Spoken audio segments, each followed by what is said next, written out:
Donald Trump মনে হয় বাঁচতে পারবে না। ইরানিরা বলছে যে হোয়াইট হাউসের মধ্যে গিয়েও ডোনাল্ড ট্রাম্পকে মারার ক্ষমতা রাখে ইরানিরা। এখন ডোনাল্ড ট্রাম্প তো এখন হোয়াইট হাউসেও ঘুমাতে পারবে না নিরাপদে। ওই বেচারা এখন যে কত বাহিনী রাখবে তার আশপাশে তার কোনো ঠিক ঠিকানা নাই।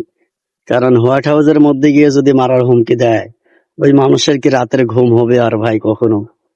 ও তো খাওয়া দাওয়াই বন্ধ হয়ে দেবে কয়েকদিনের মধ্যে। ওর চিন্তা হবে কি জানেন এখন, যে মাটির নিচে যদি একটা বাংকার বানায় থাকতে পারতো ওর মধ্যে, তাহলে মনে হয় ওর জন্য এখন নিরাপদ। এছাড়া আমার মনে হয় না ওর জন্য নিরাপদ। ওই বেটারে মাইরিয়ে ফেলাবে ইরানিরা, দেখবেন ও বেটা শেষ। অতএব ওই বেটার এখন ইরানের কাছে মাপ চাওয়া দরকার। তুমি উল্টা পাল্টা কাজ করবে, এবার তোমারে দিছে একেবারে ঠিক মতো দিছে। এবার বুঝবে তোমার কত ধানে কত চাল। ঠিক আছে, এবার বুঝবা।